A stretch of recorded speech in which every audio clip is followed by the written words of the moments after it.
దానికోసం, శాశ్వతమైన దానికోసం, నిత్యమైన దానికోసం మన దృష్టి ఎప్పుడు ఎటు ఉండాలి? మన చూపు అంతా ఎటు ఉండాలి? పక్క చూపులో, నేల చూపులో, దొంగ చూపులో, కుళ్ళుబోతు చూపులో, వెనక చూపులో. ఏమండి, ఒక ఆమె వెనక్కి చూసి పతనం అయింది. స్ట్రైట్గా ముందుకు పోయి వెనక్కి చూడొద్దని చెప్పాడు. ఆమెకు ఆగల ఉదారం. ఏందో పోతుందని వెనక్కి తిరిగింది, ఏం పోయింది? ఎవరు ఆమె? లోతు భార్య. ఏమండి, మోషే అటు ఇటు చూసి ఒకరిని చంపి బూడిచిపెట్టాడు. అయ్యో అటు ఇటు చూపులు అన్నమాట. కొంతమంది కొన్ని పనులు చేసేటప్పుడు అటు ఇటు చూస్తుంటారు, ఎవరన్నా చూస్తున్నారేమో అని. ఆయన పైన చూస్తుంటాడుగా. ఆయన కేసు బయటపడింది, పరారయ్యాడు. దేవునికి స్తోత్రం.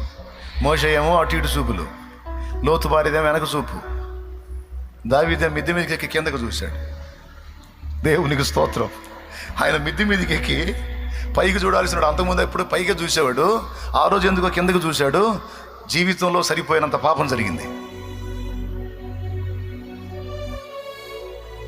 మనం చూడాల్సింది ఆకాశం వైపు. ఎందుకంటే అక్కడ మన నాన్నున్నాడు, అక్కడ మన ప్రాణ ప్రియుడున్నాడు, మన దేవుని, మన తండ్రి అయిన దేవుని కుడి పార్శ్వమందు మన యేసయ్య ఉన్నాడు. ఆయన దగ్గర సమస్తం ఉంది. ఆయన ఆకాశమందు ఉన్నాడు అంటే అర్థం ఏంటో తెలుసా? సమస్తము ఆయన పాదాల కింద ఉంది అని అర్థం. ఆయన పైన ఏది లేదు, అన్నిటి పైన ఆయన ఉన్నాడు. నీ పరిస్థితుల పైన ఆయన ఉన్నాడు, నీ అప్పుల పైన ఆయన ఉన్నాడు, నీ రోగం పైన ఆయన ఉన్నాడు, నీ శత్రువుల పైన ఆయన ఉన్నాడు, మంత్రగాళ్ల పైన ఆయన ఉన్నాడు, మంత్రశక్తుల పైన ఆయన ఉన్నాడు, దురాత్మల పైన ఆయన ఉన్నాడు, దయ్యాల పైన ఆయన ఉన్నాడు. అన్నిటికీ పైన ఆయన ఉన్నాడు. అన్ని నామముల కంటే పై నామము నా యేసు నామము. అన్నిటికీ పైన ఉన్నాడు ఆయన. అంటే అర్థం ఏంటో తెలుసా? సమస్తమైన పాదాల కింద ఉంది. అన్నిటినీ శాసించే శాసనకర్తగా ఆయన ఉన్నాడని మర్చిపోవద్దు అని చెప్తున్నాడు. ఆయన కంట్రోల్ చేయలేడు. పరిస్థితులు నీ చేతులు దాటిపోవచ్చు, ఆయన చేతులు దాటిపోవు. కొంతమంది కదిలితే సావన్నా రావట్లా, నాకు సావన్నా రావట్లా, ఎప్పుడు చస్తానో ఏమో, ఎప్పుడు పోయితే ఈ పాడు ప్రాణం, ఈ పాడు ప్రాణం, ఈ దరిద్ర కొట్టు ప్రాణం అని ప్రయత్నాలు కూడా చేస్తారు సావటానికి. కొద్దిగా ఆగమ్మా, కొద్దిగా ఆగయ్యా, కొద్దిగా ఆగు. నీ పరిస్థితులు మారుస్తాడు, నువ్వు దేవుని పని చేయాల్సి ఉంది. కొద్దిగా ఆగు. నువ్వు సావద్దు, పాడొద్దు. ఆ పరిస్థితులు అన్నీ మారిపోతాయి. జీవం గల దేవుడి దగ్గరికి వచ్చావు, దేవుడిని నమ్ముకున్నావు, దేవుడిని తెలుసుకున్నావుగా. సావద్దు, పాడొద్దు. ఒక సమయం వచ్చింది, అప్పుడు నేను బతుకుతానన్నా బతకనీడు, నేను ఉంటానన్నా ఉన్నాడు. ఆ టైం వచ్చినప్పుడు చలో వచ్చేసాయి అంటాడు, వెళ్ళిపోతాం. అప్పుడు ఇక ఎప్పుడు యేసయ్యతోనే ఉంటాం. ఇక మనం ఎప్పుడు వెళ్ళి ఆయన దగ్గరే ఉంటాం కాబట్టి ఉన్నంత వరకు ఆయన పని చేద్దాం.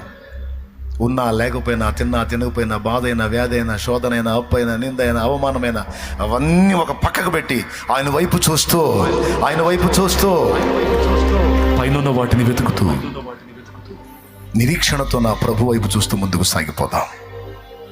విశ్వాసపు పరుగు పందెంలో ఓపికతో పరిగెత్తుతాం. యేసు వైపు చూస్తూ. యేసు గెలిచి పైన ఉన్నాడు, మనం కూడా రేపు గెలిచి అక్కడికి చేరుతాం. గెలిపిస్తాడు. ఆయనే మన జయమై ఉన్నాడు. ఆమేన్. సద్దాం బతుకుదాం అనుకుంటారా? నీకోసం చచ్చిపోయేంతగా ప్రేమించి నీకోసం చచ్చి బ్రతికిన వాడు ఉంటే ఆయన్ని చూసి బతికేయచ్చా నువ్వా? ఎవడో పనికిమాలిన, ఎవడో పనికిమాలింది. ఏమండి, ఎవరో మనుషుల ప్రేమలు, అల్పమైన ప్రేమలు అందలేదని సావాలనుకుంటారు కొంతమంది. నన్ను ఎవరు పట్టించుకోవట్లేదు, వాళ్ళు ప్రేమించట్లేదు, వీళ్ళు ప్రేమించట్లేదు, చీనా బ్రతుకని మనుషుల అల్పమైన ప్రేమలు, మాయ ప్రేమలు కోరుకొని అవి అందలేదని సర్దాం అనుకుంటారు పనికిమాలిన ఆధ్యాత్మిక దరిద్రులు. నీకెందుకు?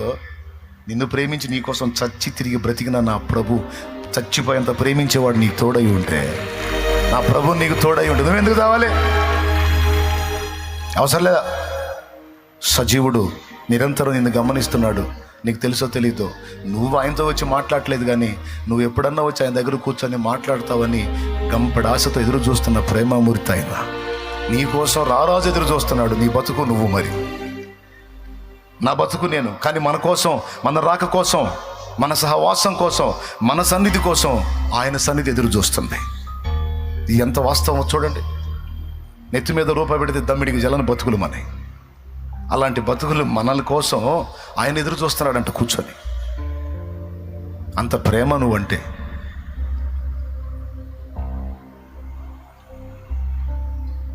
దేవునికి మహిమ కలుగును గాక.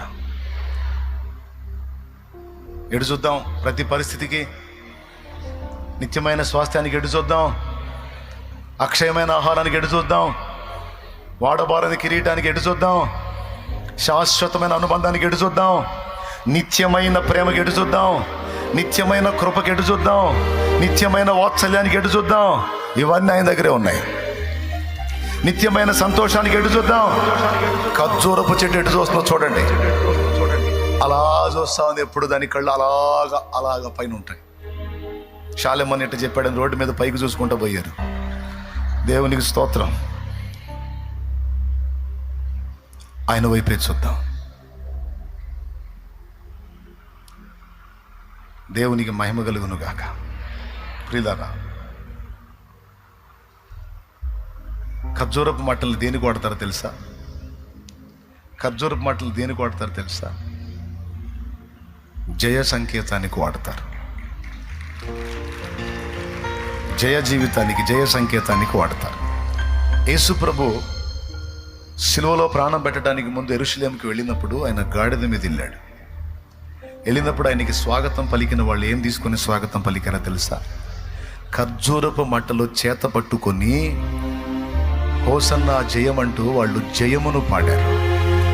జయ సంకేతంగా, జయ సూచనగా వాళ్ళు ఖర్జూరపు మట్టలు ఎత్తారు. అంటే దాని అర్థం ఏంటో తెలుసా? నా బిడ్డలారా, మీరు ఓడిపోయేవారు కాదు, మీరు జయించేవారుగా ఉండాలి.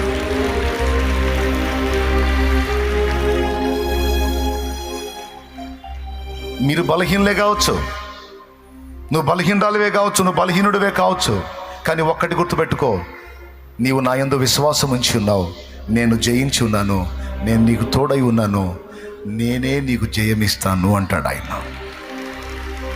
ఇస్తాడు. జయ సూచన, జయ సంకేతం ఖర్జూరపు మట్టలు. మీరు 4 సువార్తల్లో చూడొచ్చు. యేసు ప్రభుని వాళ్ళు స్వాగతించేటప్పుడు ఏం తీసుకొని స్వాగతించారో నేను చెప్పాల్సిన అవసరం లేదు. ఏం తీసుకొని? గాడిద కాళ్ళ కింద ఏం పరిచారు? ఖర్జూరపు మట్టలు పరిచారు, వాళ్ళ వస్త్రాలు కూడా పరిచారు. Okay, right. ప్రకటన గ్రంథం 7వ అధ్యాయంలో ఏం రాయబడి ఉందో తెలుసా? ప్రకటన గ్రంథం 7వ అధ్యాయంలో పరలోకంలో కూడా ఈ ఖర్జూర మట్టలు కనపడుతున్నాయి. అది వింత. చూడండి కావాలంటే. 7వ అధ్యాయం 9వ వచనం. జీవవృక్ష ఫలం చెట్టు తర్వాత, జీవవృక్ష ఫలం చెట్టు, జీవవృక్షం తర్వాత పరలోకంలో కనపడ్డది ఖర్జూరపు చెట్టు. ఇది వింతైన విషయం. ఇంకో చెట్టును కూర్చున్న ప్రస్తావన లేదు.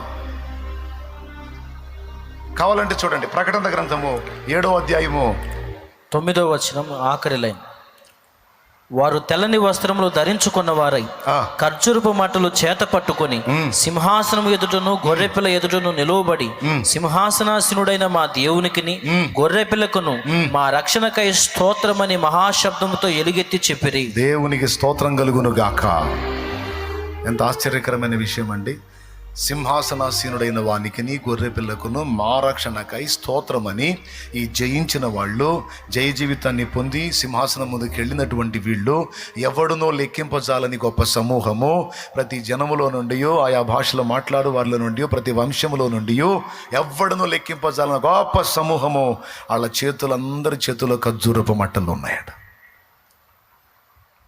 దేనికి గుర్తుగా వాళ్ళు పట్టుకున్నారు? జయ సంకేతమునకు, జయ సూచనగా వాళ్ళు ఖర్జూరపు మట్టలు పట్టుకున్నారు. దేవునికి మహిమ కలుగును గాక. మనము కూడా జయించు వారముగా, జయ సంకేతముగా, జయ సూచనగా మనం నిలవాలి. మన తర్వాత వచ్చేటువంటి వాళ్ళందరికీ కూడా మనం జయించి మాదిరి ఇవ్వాలి. మనము నడిచి త్రోవ చూపాలి. మన ముందు జయించిన వాడు నా యేసయ్య, మన ముందు జయించి నిలిచినవాడు నా యేసయ్య.